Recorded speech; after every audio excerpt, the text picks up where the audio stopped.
అందరికీ నమస్కారం. Dengue fever గురించి కొంతకాలం క్రితం నేను ఒక వీడియో చేశాను. దానికి సంబంధించిన అపోహలు, జాగ్రత్తలు మొదలైన విషయాల గురించి.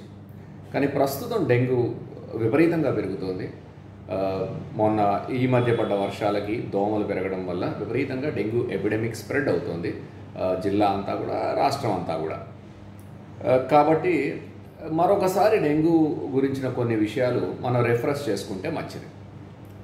డెంగ్యూ గురించి మనం 2-3 విషయాలు ఈ వీడియోలో తెలుసుకుందాం. కామన్గా ఉండే ప్రశ్నలు, దానికి సమాధానాలు. మొదటిది, డెంగ్యూ అనగానే చాలామంది ప్లేట్లెట్స్ పడిపోతాయి, ఇబ్బంది అవుతుంది ఒకటి. అండ్ ప్లేట్లెట్స్ పడిపోకుండా ఉండాలంటే ఏం చేయాలి, పడిపోకుండా ఉండడానికి ఏం చేయాలి, పెంచడానికి ఏం చేయాలి, ఎంతసేపటికి ఆలోచన ఆ ప్లేట్లెట్స్ చుట్టూనే తిరుగుతూ ఉంటుంది. అంటే ప్లేట్లెట్స్ నార్మల్ ఉంటే ప్రాబ్లమే లేదు, ప్లేట్లెట్స్ తగ్గితే బాగా ప్రాబ్లం ఉన్నట్టు, ఇలాంటి ఆలోచనలు ఉంటాయి. ఇవన్నీ తప్పు. ప్లేట్లెట్స్ లేదా రక్త కణాలు అనేది డెంగ్యూలో ఒక సూచన మాత్రమే. అంటే ఇబ్బందులు ఏమన్నా వచ్చే అవకాశం ఉందా, అవకాశం లేదా, ప్రాబ్లం ఏమన్నా ఉంటుందా, ఉండదా, నిన్నటి మీద ఇవాళ జబ్బు కాస్త దారిలోకి వస్తుందా, రావట్లేదా, మరింకేమన్నా చేయాలా, ఇలాంటివి తెలుసుకోవడానికి సూచన మాత్రమే తప్ప డెంగ్యూ ట్రీట్మెంట్ ముఖ్యంగా ప్లేట్లెట్ల కోసం కాదు.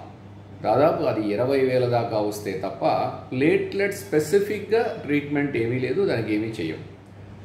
కాకపోతే దానితో పాటు చుట్టుపక్కల అదర్ ఫీచర్స్, అంటే అదర్ కొరాబొరేటివ్ ఫీచర్స్, జ్వరము, సిక్నెస్, కడుపు నొప్పి, వాంతులు, ఇలాంటి వాటిని చూసుకొని ముందుకెళ్ళాలి తప్ప ప్రత్యేకంగా ప్లేట్లెట్ బేస్డ్గా ఆలోచన, ట్రీట్మెంట్ ప్లాన్ చేయము.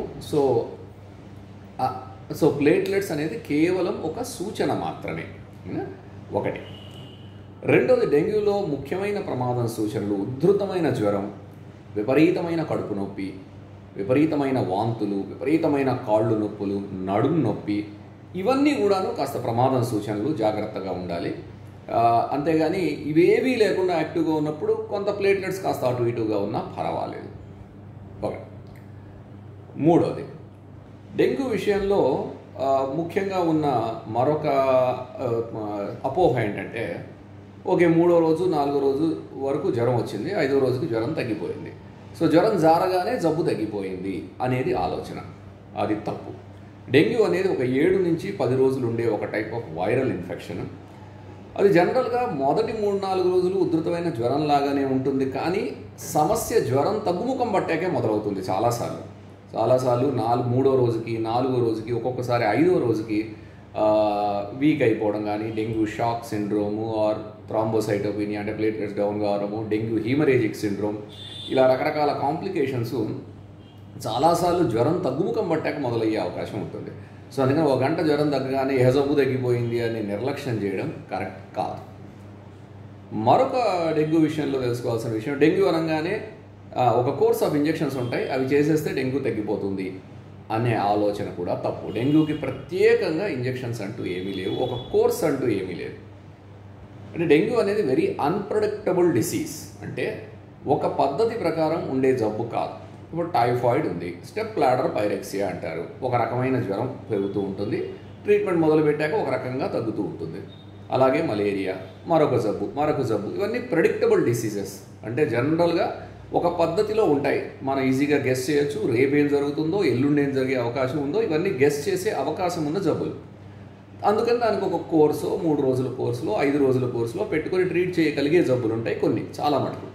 కానీ డెంగ్యూ అనేది అలాంటి జబ్బు కాదు. It's a completely unpredictable disease. అంటే ఒక పూట ఉన్న సిమ్టమ్ మరొక పూట ఉండకపోవచ్చు. ఈ పూట బాగుండొచ్చు, రాత్రికి కొత్త ఇబ్బంది రావచ్చు, రేపు పొద్దున ఆ కొత్త ఇబ్బంది తగ్గిపోవచ్చు, నార్మల్ అయిపోవచ్చు, మళ్ళీ రేపు సాయంత్రానికి మరొక ఇబ్బంది రావచ్చు. సో ఇలా ఒక 5 నుంచి 7 రోజుల పాటు పూటకి తన స్వభావాన్ని మార్చుకుంటూ ముందుకెళ్ళే ఒక డిసీజ్.